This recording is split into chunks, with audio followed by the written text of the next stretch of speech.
Ethan's voice, a little breathless, whispers over the sound of dripping water and their own footsteps echoing in the dark. 300 feet down, and the air just changes. You can feel it, right, Mara? That's what the old maps called it. Hollow Vale. A town built to escape something, then forgotten. They say no one who went looking ever came back. Mara's reply is sharp, cutting through the gloom. They also said it was a myth, Ethan, just a ghost story for subway workers. But this is real. Look. The beam of her flashlight cuts across a perfectly preserved street. Houses carved from the rock itself stand silent and empty. A small square, a dry fountain at its center, waits as if its residents just stepped away for a moment. Ethan slowly pans his own light. It's like a time capsule, no dust, no decay. It's impossible. How has this place survived untouched for over a century? They move cautiously, their boots crunching on the strangely clean stone. Ethan pushes open a door that creaks on ancient hinges. Inside, a table is set for a meal that was never eaten, plates, cutlery, even petrified bread. They were preparing for something, Mara murmurs, running a gloved finger over an intricate carving on the wall. It's a pattern, almost like a prayer, repeating everywhere, protection against what? Ethan shines his light on another carving. It depicts figures huddled together, hands over their eyes, while a blinding sun blazes above them. Below they're shown thriving in darkness. Protection from the light, he says, a sense of awe in his voice. They didn't just move down here, they chose the dark. As they venture deeper, the silence becomes heavier. Whispers seem to cling to the edges of their hearing, faint and indistinct, like the ghost of a language they can't understand. The carvings become more elaborate, telling a story of a people who found sanctuary in the earth's embrace, their eyes slowly adapting, their culture revolving around sound and touch. It wasn't an escape, was it? Mara says, her voice low.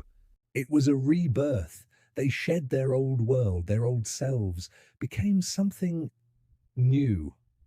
Suddenly, a low, resonant hum fills the air. It's not a machine. It's organic, vibrational. It seems to come from the very walls around them. The ground trembles slightly. What was that?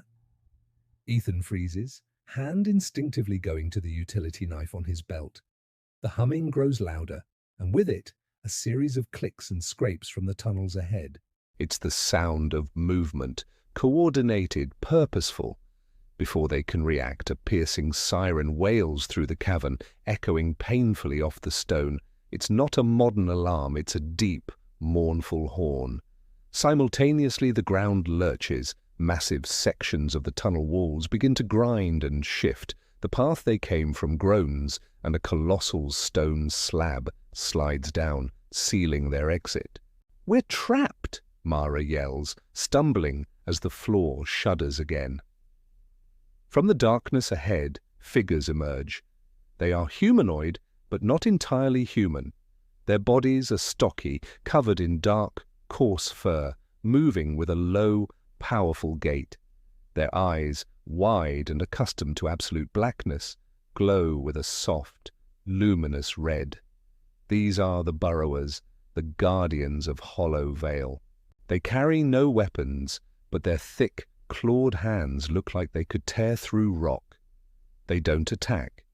They simply form a silent, impassable wall, their glowing eyes fixed on the intruders. The whispers are louder now, coherent. It's their language. Then a new figure parts the ranks of the burrowers. He's ancient, human-looking but profoundly changed by the darkness. His skin is pale, almost translucent, and his long grey hair frames a face with sunken, sightless eyes. He wears a simple, tattered robe. This is the elder. He doesn't speak, but his voice enters their minds, a calm, powerful thought that is clearer than any spoken word. You have disturbed the quiet.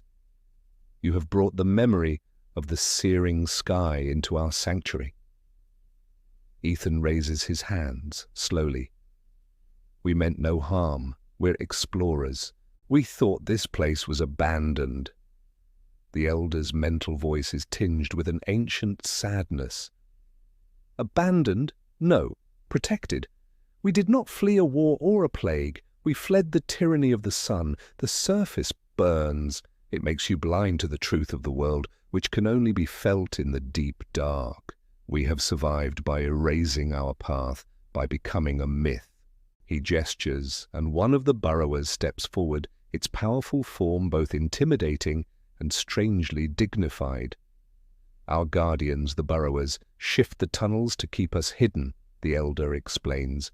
That siren you heard was a warning. It alerted them that the seal to the upper world had been broken. It alerted us that the light had returned. Mara steps forward, her fear replaced by a scientist's curiosity. You've evolved. You adapted to this environment. It's incredible.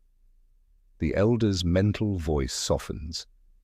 We have become one with the deep earth. But your presence creates a problem we have not faced in generations.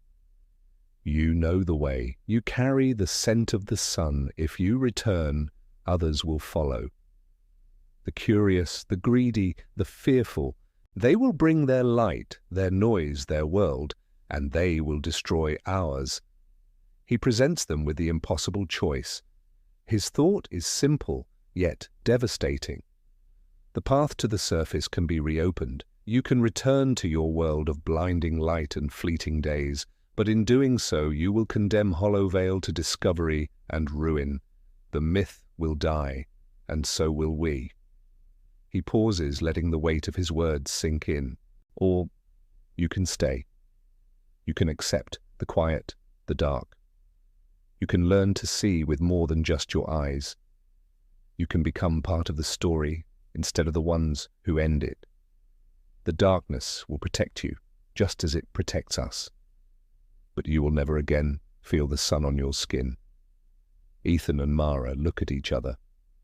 The path back to a world they know, a world of sunrises and blue skies, or a new existence in a hidden living civilization, a society that chose darkness over light. Behind them, the stone slab that blocks their escape is a silent, final judge. Ahead, the glowing red eyes of the burrowers watch, waiting. The elder stands, his sightless gaze holding them more captive than any physical chains. The future of Hollowvale and their own hangs on their next word. What would you do? Would you sacrifice a lost world for your own freedom, or sacrifice your freedom to preserve a miracle? Let me know your choice in the comments below.